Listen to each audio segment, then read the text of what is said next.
Hey guys, welcome to episode number 4 of Off the Cuff. I am joined with our guest, Ryan Beatty. Ryan, how are you doing today?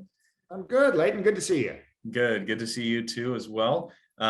Today we're talking about the budget. It's budget time. So a few questions for you. Firstly, for the viewers that, like myself, that might not be super in the world of what's going on with our budget and everything like that. Can you kind of explain what that process looks like? Yeah. No, I think, Leighton, I think most people aren't familiar with how, especially on the local level, what the budget looks like and what that process looks like. So it's a good question.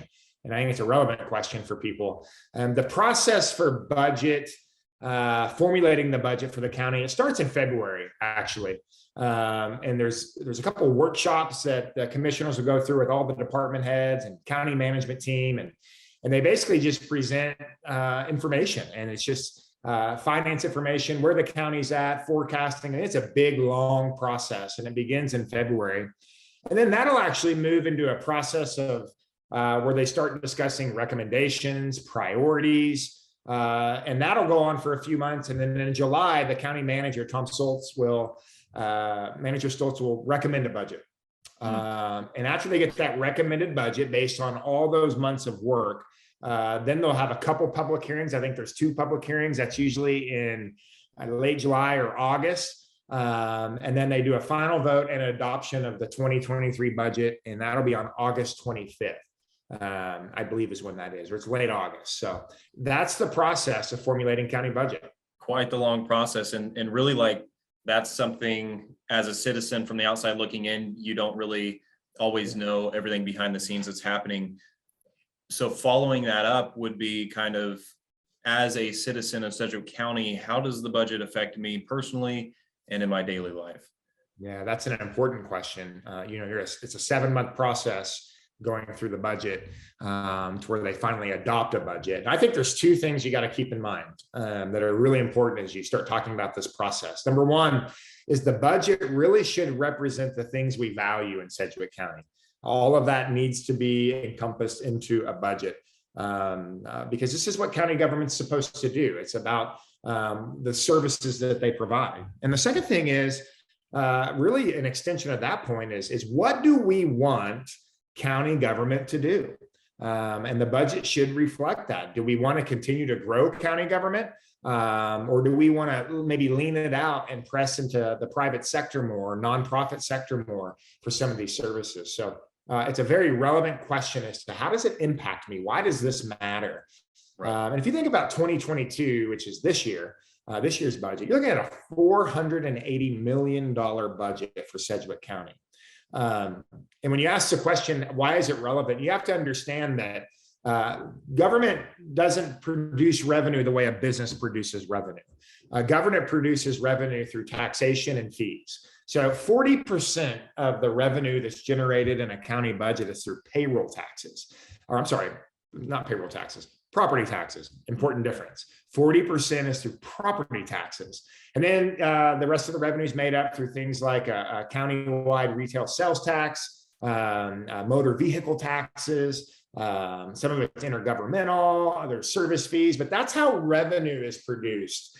And then that revenue that's produced, that $480 million, is about the expenditures of that. About 50% of that revenue is expenditured through personnel, through wages. And then you have what we call contractuals, like fleet maintenance. So our EMS vehicles and county fire vehicles, that's an example of a contractual. And then other things like capital improvements and public facilities and infrastructure, all of these things are expenditures. But this is how our money is gathered in the county and spent in the county. And again, I'm going to go back to the property taxes because you're getting into my crawl a little bit on this one. 40% of the revenue generated in a county budget is roughly 40% is property taxes. Now, if you spend any amount of time with me, Leighton, you're going to hear that I'm not a fan of property taxes. In fact, if you really depress me, I might even say something like it's probably one of the more unethical forms of taxation. And wow.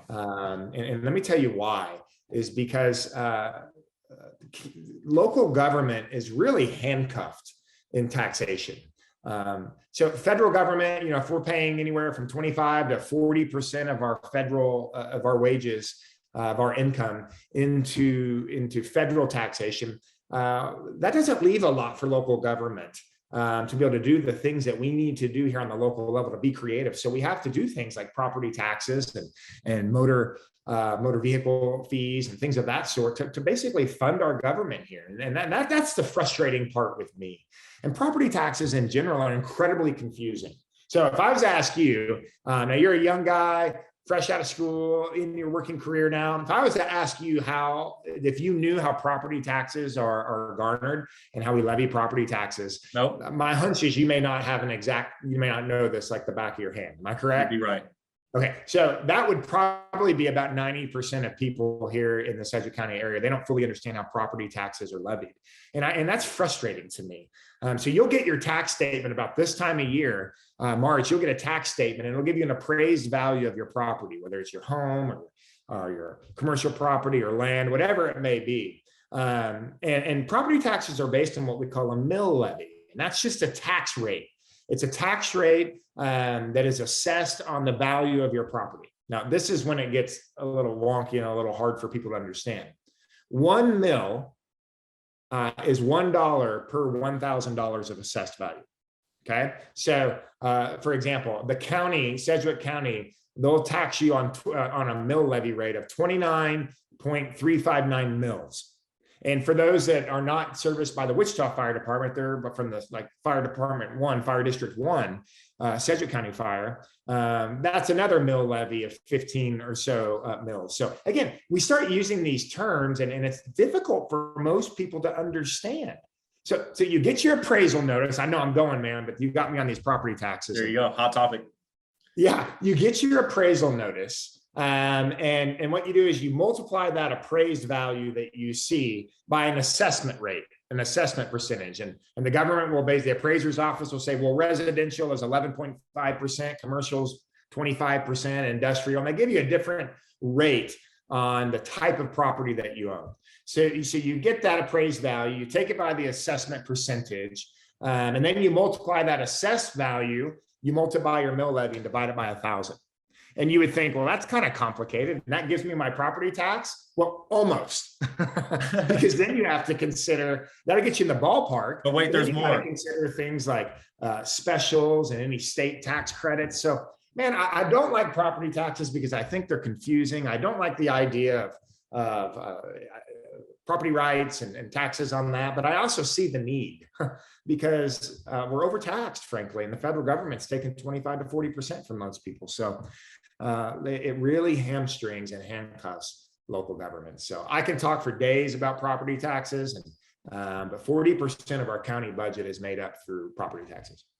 So going last question here that I had for you today, Ryan, would be, so now that I kind of see as a citizen how the budget directly impacts my lives and the things that we spend the budget on are the things that we value. What do you value if you were on 2023 budget working on that right now? Of course, your next one will be 2024, but if you're on this year's, what would you say you would focus on? Obviously, property taxes is going to be one of those things. But what would you say this year? Yeah, good question. These things matter to people because it's our taxes that are paying for services. And what we have to do as citizens is we've got to say, hey, what services do we want and what are we willing to pay government for those services? And these are valid conversations. These are serious conversations, but there are some real, if you ask me, if I was on the county commission today, heading into the 2023 budget conversation, what would I value, things that I would be, conversations I'd be wanting to have? Well, number one, I think you got to understand there are some real challenges heading into the 2023 budget. You have wages. Right now, those Sedgwick County employees are making, I've seen estimates between 7 and 10% less than those that are doing similar jobs in the private sector, or going out and getting a private sector job. So wages and keeping and retaining talent at Sedgwick County, that's important, and that is a pressure. The other thing, back to property taxes, We're seeing an increase. Wichita Eagle just sent out an article here a couple of weeks ago, talked about the average increase of property taxes because property appraisals are going up.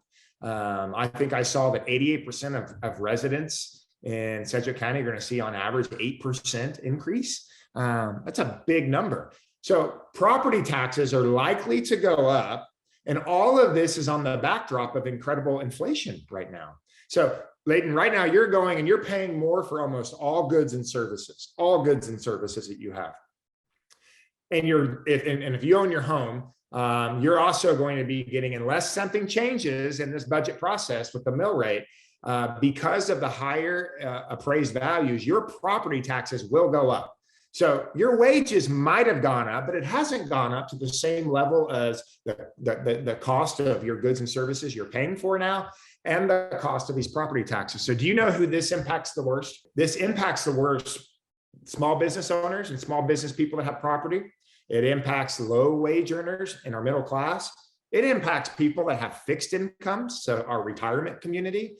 So these are people that their income or their fixed income may not be going up, but their property taxes are going to go up unless this county commission acts on the mill levy. So that is an incredible challenge with the backdrop of inflation settling in. But there's other opportunities too, man. You know, we have $100 million of Spark funds based on the COVID rescue plan.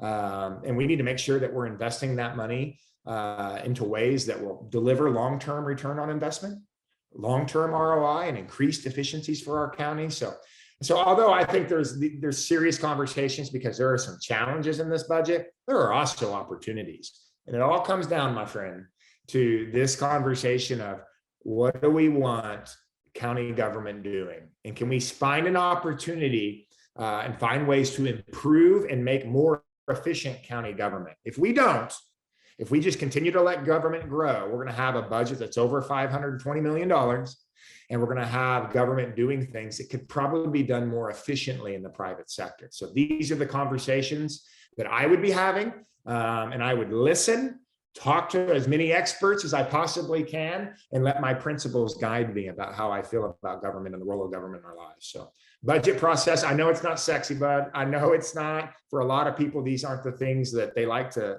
think about, but this is kind of my jam. These are things that I enjoy. These are important because they impact the individual, they impact our business community, and they impact the overall health of our county.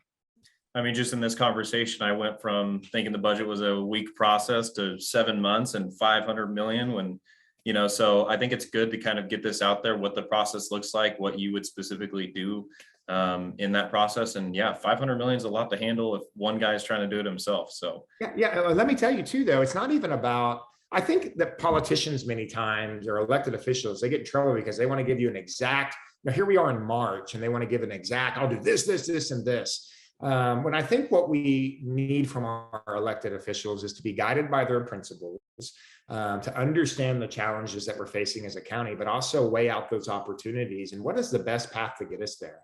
And 9 times out of 10, 99 times out of 100, growing more government isn't the answer to these problems, isn't the answer to seizing these opportunities. We have real challenges, but we have some real opportunities, and we've got to be able to collaborate with the private sector to get some of these things done.